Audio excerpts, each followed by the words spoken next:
Assalamualaikum warahmatullahi wabarakatuh. Sebelumnya perkenalkan, nama saya Ulfa Hasana.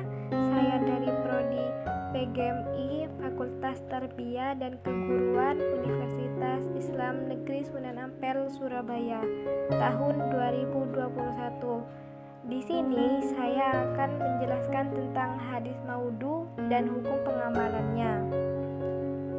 Pengertian hadis maudhu. Apabila dilihat dari segi bahasa, kata maudhu merupakan bentuk isim maf'ul dari kata wada'a yada'a. Kata wada'a memiliki beberapa makna, antara lain al-isqati artinya menggugurkan, al-tarki artinya meninggalkan, wal iftaroi wal ihtalafi artinya memalsukan dan mengada-ngadakan. Hadis maudhu yang disebut juga hadis palsu adalah segala riwayat yang dinisbahkan kepada Rasulullah SAW dengan jalan mengada-ngada atau berbohong tentang apa yang tidak pernah diucapkan dan dikerjakan oleh Rasulullah SAW, serta tidak pula disetujui beliau. Yang kedua, sejarah munculnya hadis maudhu. Maksudnya secara massal penganut agama lain ke dalam Islam, yang merupakan bukti keberhasilan dakwah Islamiyah ke seluruh dunia. Secara tidak langsung menjadi faktor yang menyebabkan munculnya hadis-hadis palsu.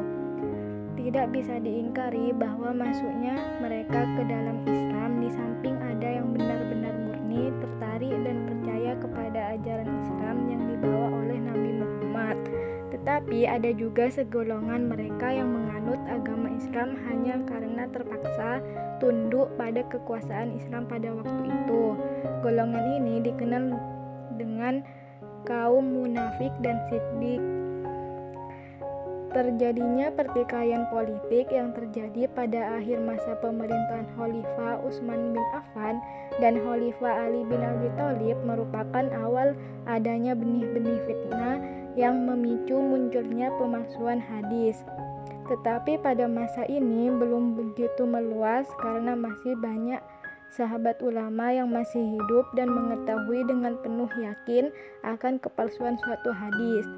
Para sahabat ini mengetahui bahwa dari hadis maudhu karena ada ancaman yang keras dikeluarkan oleh Nabi Muhammad SAW terhadap orang yang memalsukan hadis. Namun pada masa sesudahnya, yaitu pada akhir pemerintahan Khalifah Bani Umayyah, pemalsuan hadis mulai marak, baik yang dibuat oleh umat Islam sendiri maupun yang dibuat oleh orang di luar Islam. Menurut penyaksian Hamad bin Zayyad, terdapat 14.000 hadis maudhu. Abdul Karim Al-Auja mengaku telah membuat 4.000 hadis maudhu. Terpecahnya umat Islam menjadi beberapa golongan politik dalam keagamaan menjadi pemicu munculnya hadis maudhu. Masing-masing pengikut kelompok ada yang berusaha memperkuat kelompoknya dengan mengutip dalil-dalil dari Al-Quran dan hadis, menafsirkan atau mentakwilkan Al-Quran dan hadis menyimpang dari arti sebenarnya sesuai dengan keinginan mereka. Jika mereka tidak dapat menemukan yang demikian itu, maka membuat hadis dengan cara mengada-ngada atau berbohong atas diri Rasulullah SAW. Maka muncullah hadis-hadis tentang keutamaan para khalifah secara berlebihan dan para pemimpin golongan dan mazhab.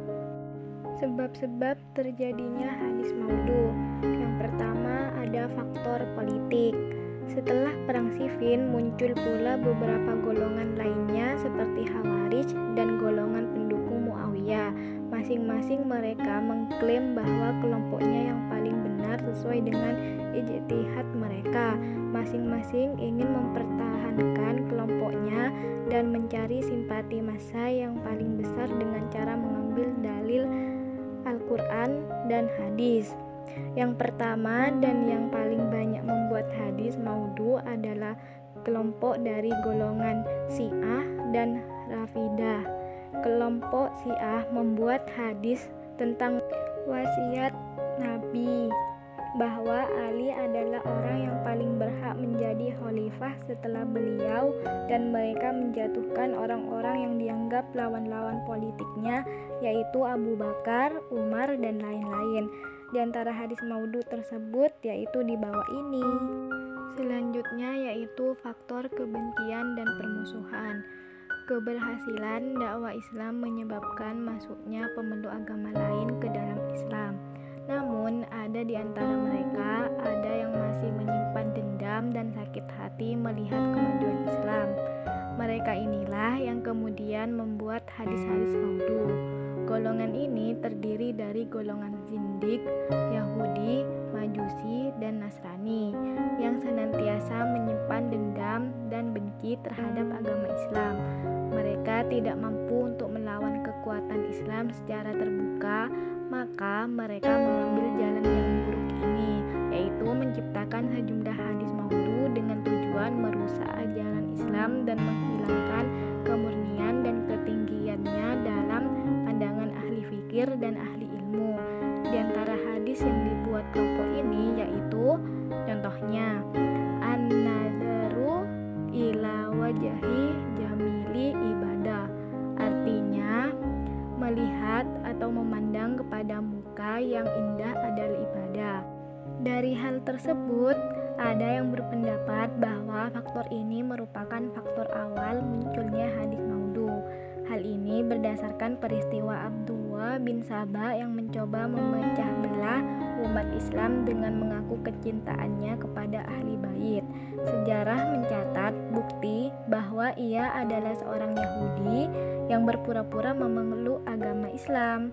Oleh sebab itu, ia berani menciptakan hadis maudhu pada saat banyak sahabat ulama masih hidup.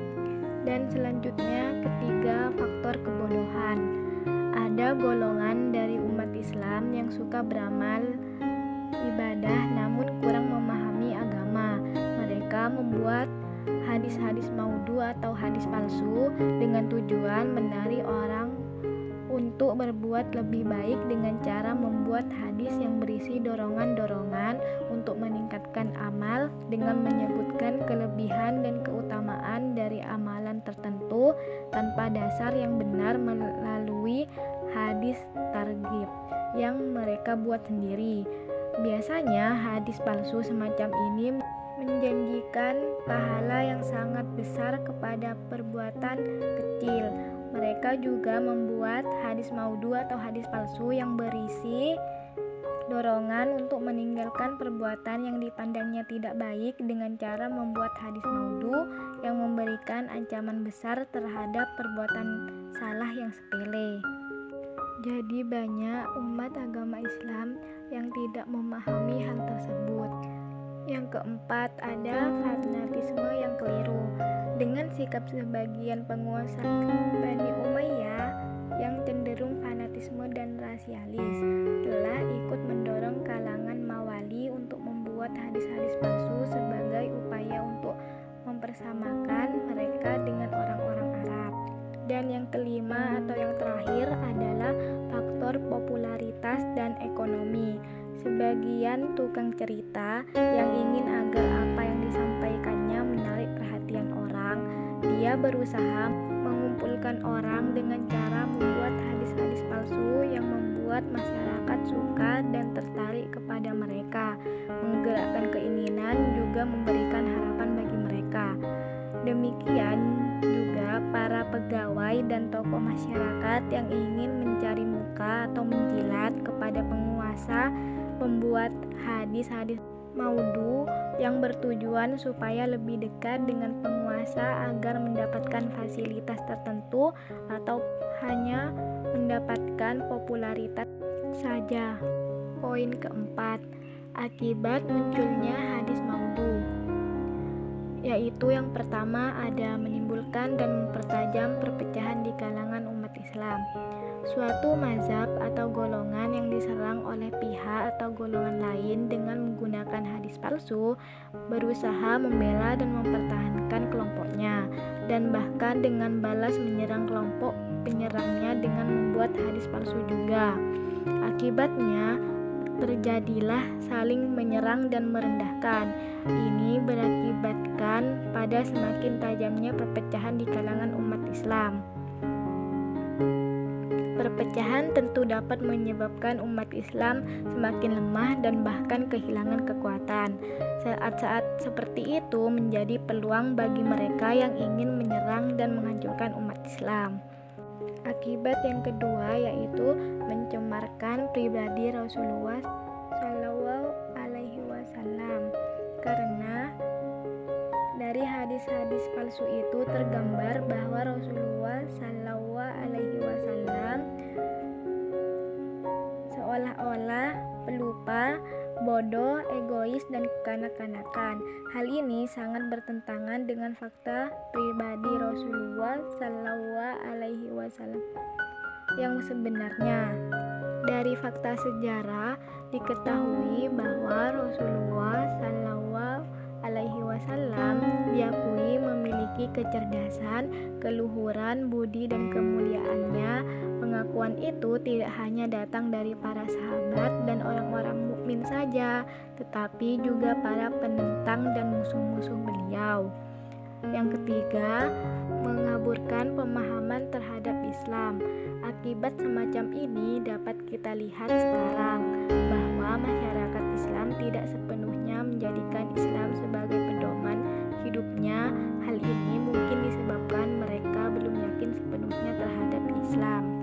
Yang keempat, melemahkan jiwa dan semangat keislaman.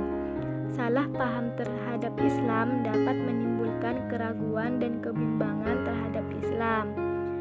Hal ini membawa akibat yang fatal, yaitu melemahnya jiwa dan semangat keislaman. Poin kelima yaitu hukum meriwayatkan hadis maudhu. Diharamkan meriwayatkan hadis maudhu dengan menyadarkannya kepada Nabi Muhammad, kecuali hanya memberikan contoh tentang hadis maudhu dengan menjelaskan kepalsuannya. Karena meriwayatkan hadis maudhu adalah salah satu bentuk dusta kepada Nabi Muhammad. Nabi Muhammad bersabda, "Wa man kadzaba alayya muta'ammada falyatabawa ma'adahu minan nar." Artinya, siapa yang berdusta terhadapku dengan sengaja, maka hendaklah dia menempati tempatnya di neraka. Hadis riwayat Bukhari. Keharaman meriwayatkan hadis maudhu ini berlaku pada semua keadaan, baik yang berkaitan dengan hal hukum, tertera, targhib atau dorongan kebaikan, ancaman keburukan, juga berkaitan dengan lainnya.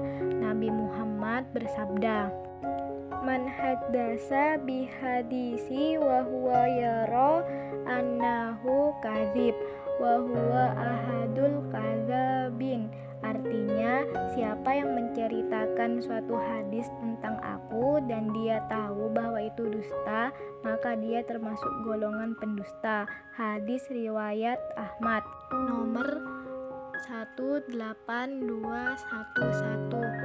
Sekian dari saya. Mohon maaf sebesar-besarnya jika ada salah kata, ucapan, dan penulisan yang kurang tepat. Kurang lebihnya mohon maaf. Sekian, terima kasih. Wassalamualaikum warahmatullahi wabarakatuh.